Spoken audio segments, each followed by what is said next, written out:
Welcome back to the LMS Show, everybody. Yeah. Give yourselves a big hand. Miss Jenkins, my guest co-host for the day. Yeah. Give her a big hand. Hey. I get them pretty up there, I tell you that. Boy. I ain't playing. Pretty with something going on. If you ain't got nothing going on, please do not apply. You can take me there, sue me all you want. I'm still. I gotta have somebody got some brains up here. I met this Jenkins. You have the ball? I am having a wonderful time. I'm delighted to be here today. Hey, I'm delighted to have you up here today too. I saw you down the street. I said, oh! Oh! I'm so glad to see you. We have another guest up here. Y'all got a picture there, right? This young lady I met through the Professor McAllister. I think tell us, Professor. That's your mother's in from Co-op City, right? Yeah. So she's a colleague. So she told me about her daughter. Her daughter? What did they tell you about her daughter? She's up and coming author. Up and coming. What? And you got Pearl Sullivan. Okay. Mentor. Ladies and gentlemen. Surrogate mom. What's that name? Pearl Sullivan. She's a mentor.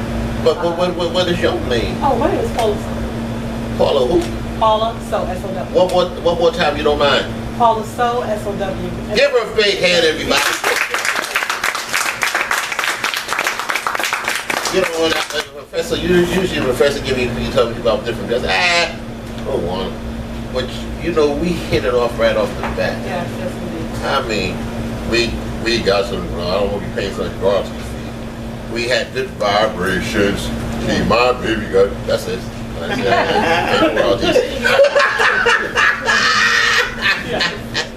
But it's so good to have you up here today. Thank you. You wrote a book. What's the name of that book there? Yes, well this one is Volume 1, A Queen Deferred, A Poetic Journey. Volume 1. It talks about yourself, right? Yes, indeed. 95% of the book is about myself and my life journey. Through some tumultuous circumstances as a youth, coming up in foster care, growing up through that. You were in foster care? Yes, I was in foster care. I was in foster care from 9 years old until I aged out of the system. I went into boarding school, and at that time. Were you in the foster care? Were you in one? Did they show you from place to place? I lived in 18 places before I was 18.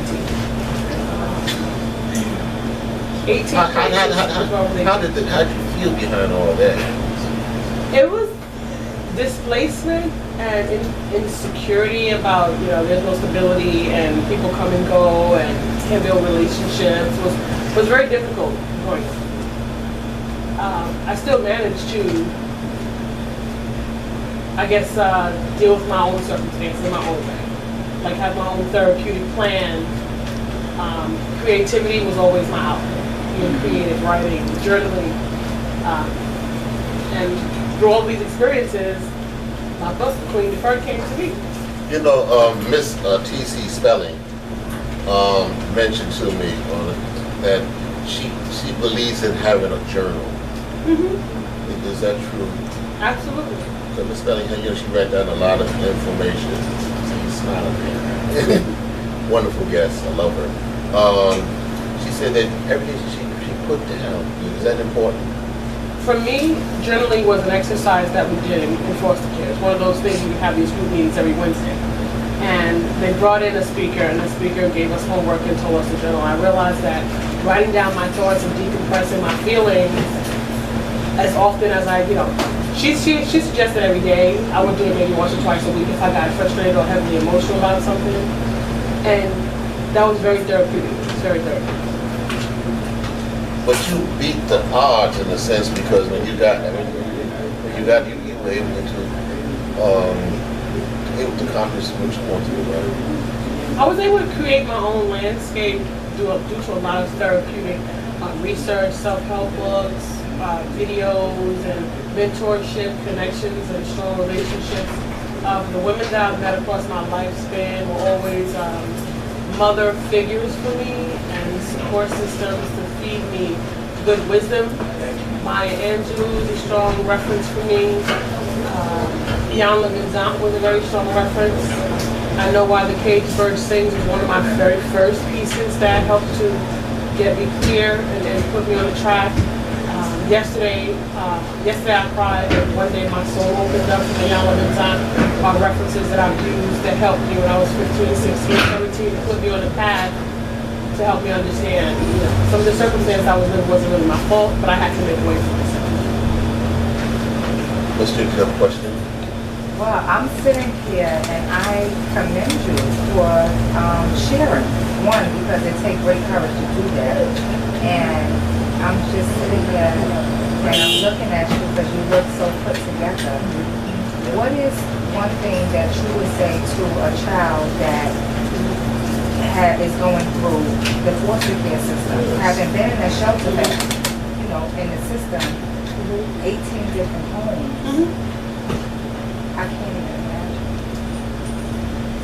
imagine. I stayed in my head during that time, and I actually worked with foster children for a time with one of the foster care agencies in New York City, and I did a life skills coach. I was a life skills coach with the young people, and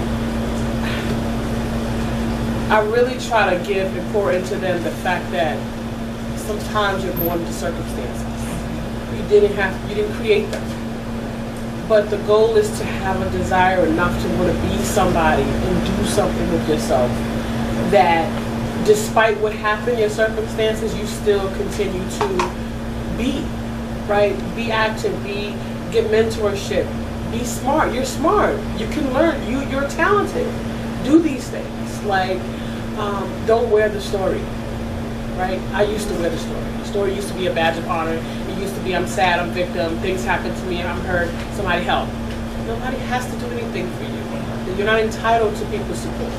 It would be nice, but you're not entitled to it. Self-preservation is the first rule of nature. So when I work with the 15, I work with the population 14 to 21 years old, and I would tell them, you have to want to be. It has to be you have the desire to want different than what you have. And for me, failure wasn't an option. I just refused to accept. They said statistically, and they told us this in these groups they would have every week. 15 children, public assistance, high school dropout, drugs, prison. This is what they told me. The statistics were against me based on my situation. I had a mentor who told us the same thing. So it's safe to say that your circumstances did not dictate your future.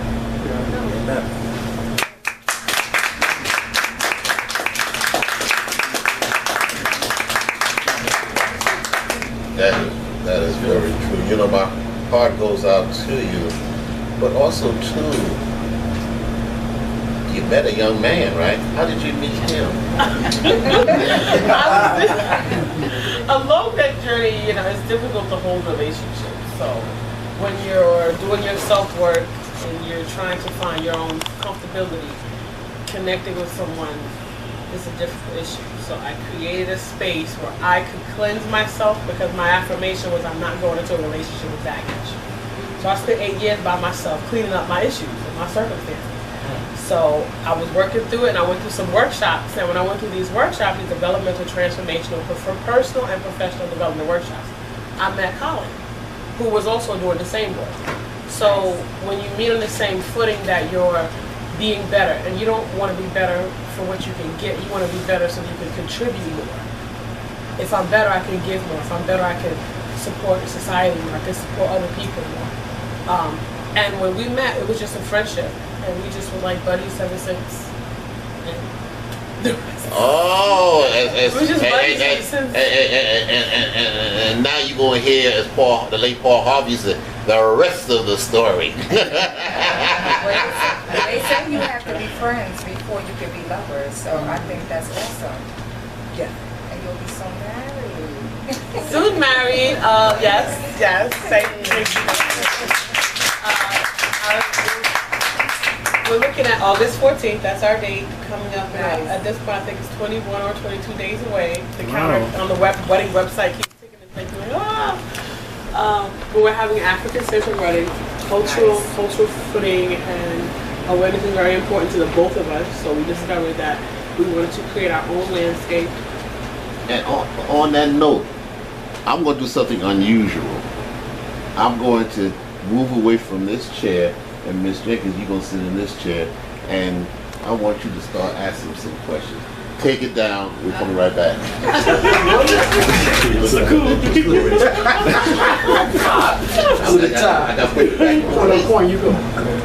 Welcome to the Lenny Matthews Show, and I am taking over. Yeah, take over. Yo, Will, lock the door.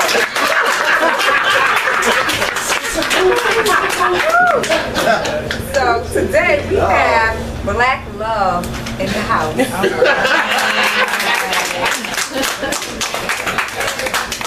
think Black Love is one of the most beautifulest feelings to see and feel.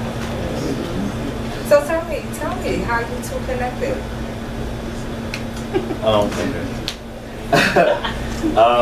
Well, Paula mentioned prior, we met through developmental transformation workshops, personal and professional development.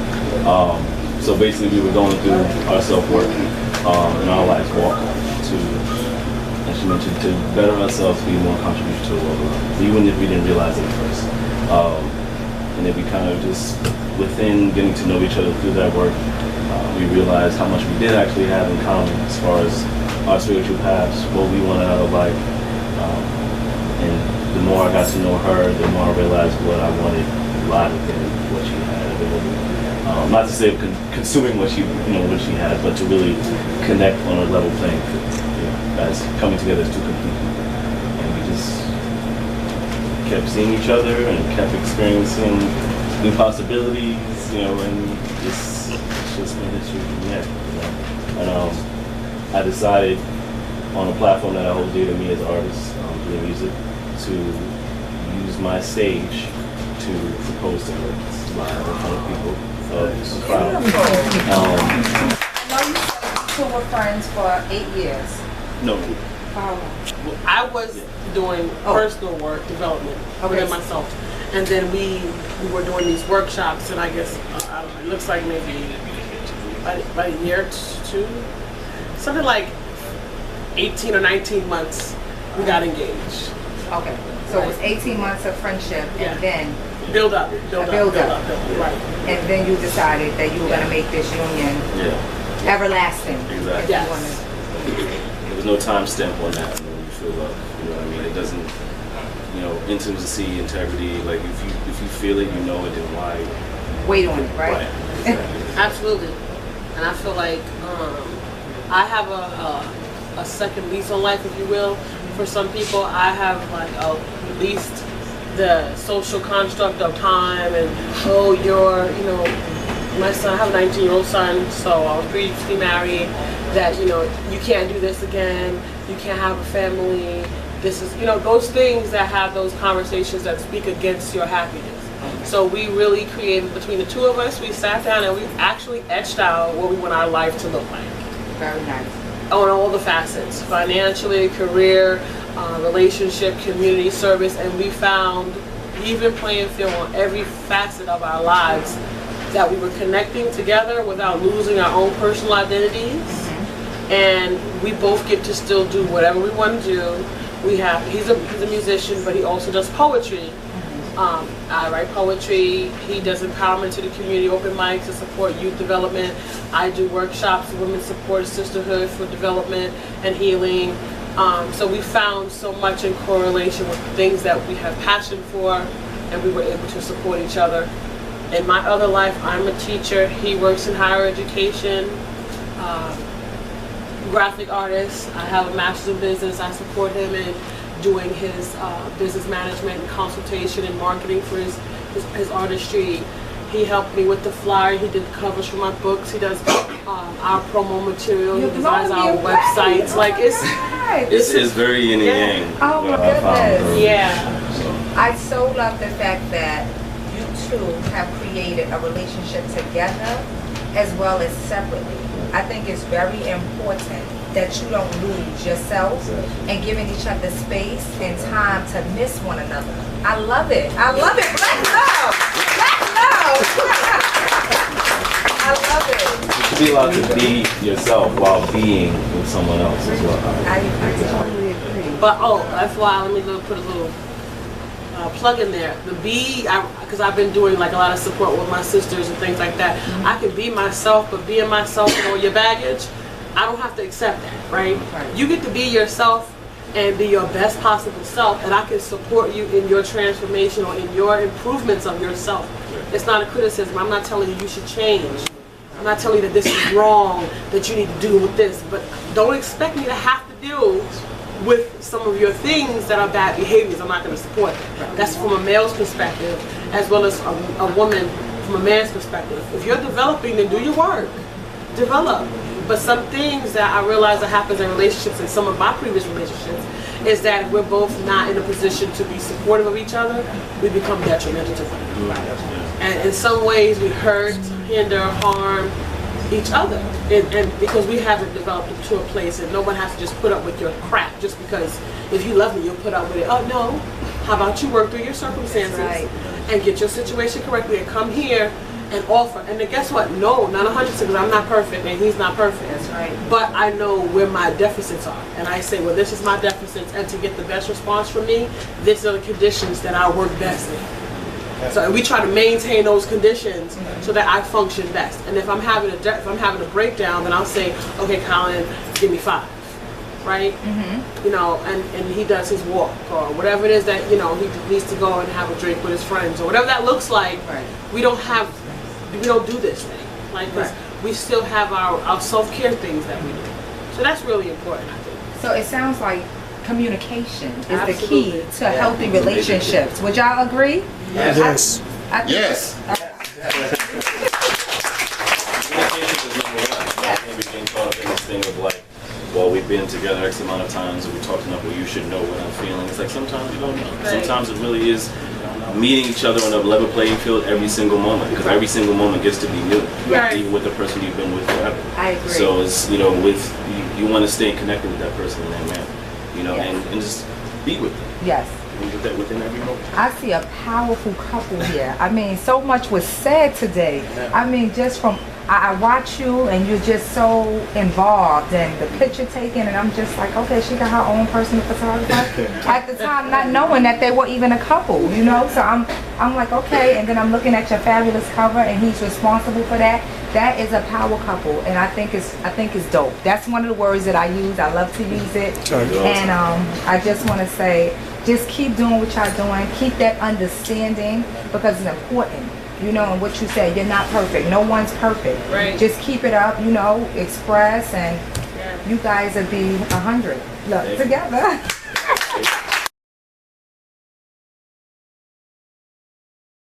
And welcome to the LMS Extra Show. And we got an extra treat today. Papa Dollar. Hey. And Brother Ben. Yeah. Billy, how you doing? Great, man. Great. I'm looking forward to that song. Oh, yes? Brother Ben, you looking forward to that song? Yes, I am. I'm going to ask you a question. The question that's haunting me. Okay. The question that haunts me is that you say that you won second place in the Apollo Theater. Yes, sir. And you were offered a recording contract. Why you didn't take it? Well, I was very young then and getting to know people here in Mount Vernon, and so when my time was to come to go to the studio, I blew it. And then I never seeked it after. Okay. Yeah. All right. Well, you've been singing since too, right? All the time. How'd you meet my man here? Well, I met him through what he do, and so we was on a lot of occasions we met up together at family reunions and things like that. And he invited me down, and so he already was great in the music, so he kind of helped me along. And so by missing that appointment, it seemed like you can always catch up to it if you just be willing to keep trying. Billy, you producing people. Oh, what's up with that? Well, that's what I do. I write and produce. That's exactly what I do. In a few minutes, you're going to hear that song. What's the name of that song? The one that I love. On the prize. Ooh! I on the prize. Billy, Papa, what could you call yours a Papa Dollar, right? Papa Dollar Bill. Papa Dollar Bill. What's that saying, everybody? Papa Dollar Bill. Say it one more time. Papa Dollar Bill. And Brother Ben, right? Yeah. Say Brother Ben, everybody. Brother Ben. That's kind of weak. Say it louder. Say it loud. Brother Ben. In a few minutes, set me clear off. They're gonna do that song. How's the song? How the album? How your CD coming along? This particular CD, this CD doing fairly well. We should say fairly well because at this particular point we haven't reached all of the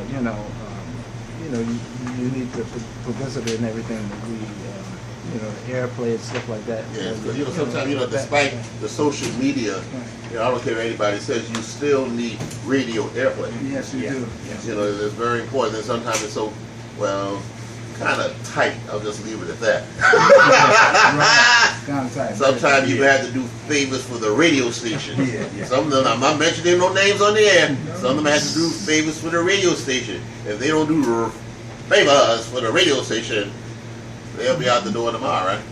Right. They won't play you right. Who's that guy or who's that gal? Well, word of mouth hasn't been too bad. We Yes. can do a word of mouth, and people have heard it, and they liked it. We recently were down south, and it went well. Who's your favorite artist? My favorite artist, oh my God. You asked me a tough question right there. Because, I have so many that I Give me love. one or two. I mean, one or two, I would say I'm Cook. Sam Cooke. Oh, my So that's goodness. definitely one of my favorites I of love all it. time. How about you, Brother Man? I always liked B.B. King. That goes way back maybe. Oh, Stand By Me. Yeah, and myself. Oh, Benny King. The record I really love that he made a lot of records. The one that he really made was during the disco era, Supernatural. Yeah. Yes. Oh, every time I hear that song, I stop everything I have to do.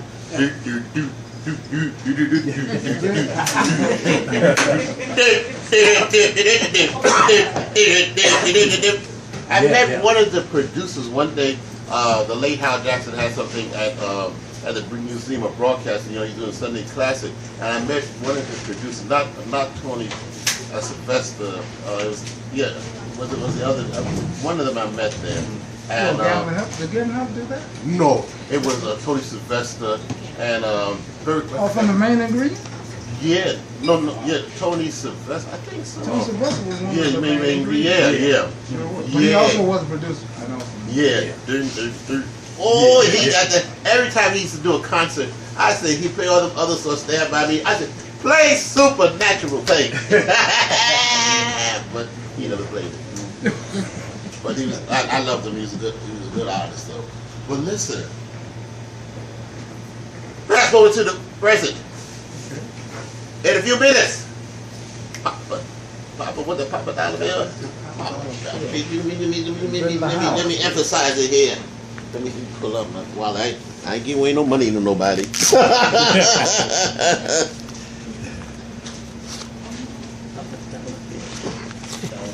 You see that? In a minute, Papa Dollar Bill and Brother Ben right here on the LMS Extra Show.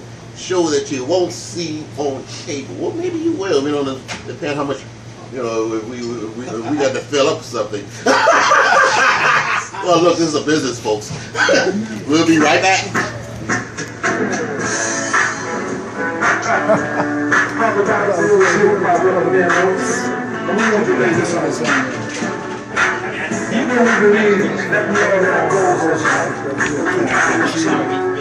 It seems like we decide and stop breathing. And thinking it's too hard to make it. But what we believe is if they stay focused and don't lose sight of your dream, it may not come today, but you know when it comes, it's always right. picture in your mind of what it is that you are. And I'm going to go to Ben to tell you about people Somebody might be looking for. There's someone out there who realizes a good man coming into her life. There is some man out there who realizes a good woman to fill his lonely nights. There is somebody out there who realizes an empty home up on the hill. There is somebody out there who can see a day when they can pay off all their credit card bills. You know our mission is a mission. Whatever we keep on pushing and wishing, don't stop, don't give up on your goal. Keep your eye on the prize. Don't give up, no. What you see is what you get. Look at it, look at it, look at it, yeah. Keep your eye on the prize. Don't give up, no. There is somebody out there who visualizes a beauty in sports and who wants to become a professional athlete. There's somebody out there who visualizes game and life, racing high above the street. And I know who can visualize living the world from peace and love. And I know there's somebody out there who visualizes from a higher power. We all have our ambition. We all on some kind of a mission. Whatever it is, keep on hoping and wishing. Don't stop, don't give up on your goal. Go eye on the prize. Don't give up, no. What you see is what you get. Look at it, look at it, look at it, yeah. Go eye on the prize. Don't give up, no. Just keep on, just keep on, just keep on, looking for your prize.